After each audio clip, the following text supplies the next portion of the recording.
Di NBA, atletisme adalah segalanya. Kita semua suka ngelihat pemain yang seolah bisa menantang hukum gravitasi. Terbang, meledak di udara, dan bikin ring basket seolah mau runtuh. Tapi, sadar atau enggak, ada harga mahal yang harus dibayar untuk setiap pertunjukan spektakuler itu.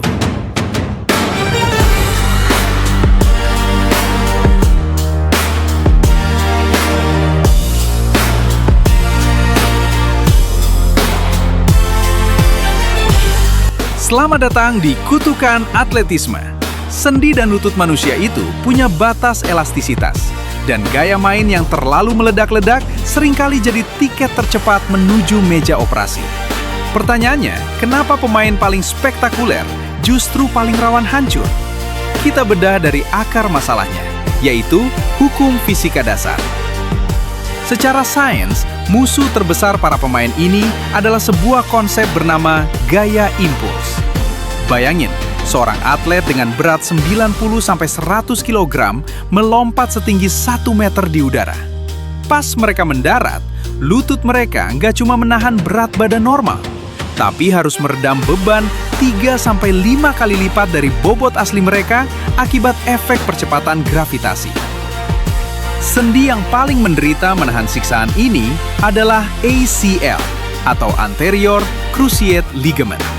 Tugas jaringan sekecil jempol ini adalah menjaga agar tulang paha dan tulang kering lo gak bergeser terlepas saat lo ngerem mendadak atau mendarat. Masalahnya, kalau otot paha nggak siap meredam beban impuls gila tadi, seluruh beban itu bakal langsung menghantam ACL sampai putus. Teori fisika ini bukan cuma bualan di atas kertas, dan contoh paling tragis di sejarah modern adalah Derrick Rose. Banyak yang mengira Rose hancur karena nasib sial, tapi analisis biomekanika nunjukin kalau Rose punya kebiasaan mendarat yang sangat berbahaya.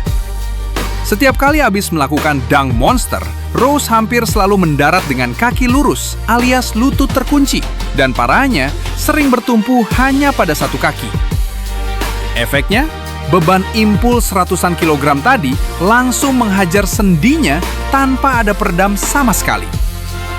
Tapi menariknya, hukum fisika ini punya sebuah anomali bernama Russell Westbrook. Dia sama-sama monster ledakan vertikal di era yang sama dengan Rose. Tapi kenapa fisiknya bisa jauh lebih awet? Rahasianya ada pada kesadaran mekanika tubuh. Tiap kali mendarat, Westbrook sengaja menekuk lututnya dalam-dalam atau mengambil beberapa langkah kecil tambahan untuk memecah momentum benturan. Dia memindahkan beban mematikan itu keluar dari sendi dan membaginya ke otot glut serta paha yang jauh lebih kuat. Sayangnya, pelajaran berharga dari Derrick Rose ini seolah terlupakan saat kita melihat generasi baru hari ini. Salah satunya, Ja Morant. Morant punya gaya bermain yang sangat identik dengan Rose muda. Dia sering lepas kendali di udara, melakukan kontak fisik yang keras, dan mendarat dengan posisi tubuh yang melintir atau unbalanced. Secara biomekanika, tanpa perbaikan landing mechanics, Morant ini ibarat bom waktu yang cuma tinggal nunggu waktu buat meledak. Kondisi ini makin diperparah kalau kita melihat kasus unik lain seperti Zion Williamson.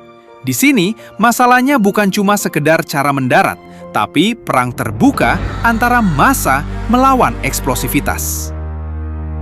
Tubuh manusia secara evolusi tidak pernah dirancang untuk menahan ledakan vertikal setinggi 1 meter jika berat badan lo menyentuh angka 120 kg lebih. Setiap kali Zion melompat, benturan pada sendinya terlalu brutal untuk ditahan oleh struktur tulang manusia normal. Uniknya, ancaman bagi lutut para pemain ini ternyata nggak cuma datang dari dalam tubuh mereka sendiri, tapi juga dari variabel eksternal yang jarang dibahas, yaitu teknologi sepatu modern. Produsen sepatu sekarang berlomba-lomba bikin bantalan yang super empuk dan daya cengkeram sol atau traction yang sangat pakem ke lantai lapangan. Disinilah letak petaka tersembunyinya.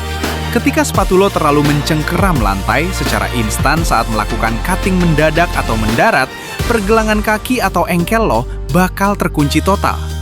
Momentum putaran tubuh lo gak bisa diredam oleh kaki bagian bawah karena sepatunya gak ngasih ruang untuk bergeser sedikit pun.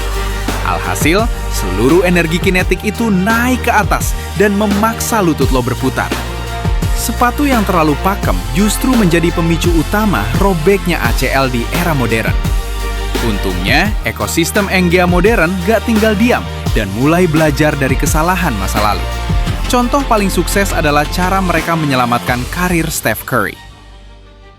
Setelah sempat frustrasi karena cedera engkel kambuhan, Curry dilatih oleh tim medis untuk mengubah refleks tubuhnya, yaitu dengan sengaja menjatuhkan diri setelah melepaskan tembakan atau saat terkena benturan di udara. Jatuh terlentang atau merosot di lantai adalah trik cerdas buat mendistribusikan gaya benturan ke seluruh permukaan lapangan, alih-alih membiarkan kaki dan lutut menahan beban sendirian. Pada akhirnya, kita sadar bahwa di era modern seperti sekarang, latihan kelenturan sendi, elastisitas otot, dan mekanika cara jatuh jauh lebih mahal harganya dibanding sekedar latihan angkat beban biasa. Karena atletisme tanpa pengetahuan mekanika tubuh hanyalah sebuah akhir karir yang tertunda. Menurut lo, di antara semua pemain eksplosif di NBA saat ini, siapa yang punya mekanika pendaratan paling aman dan bakal punya karir paling awet? Drop analisis gila lu di kolom komentar. Dan kalau lo suka bahasan NBA dari angle yang beda, ini tempatnya.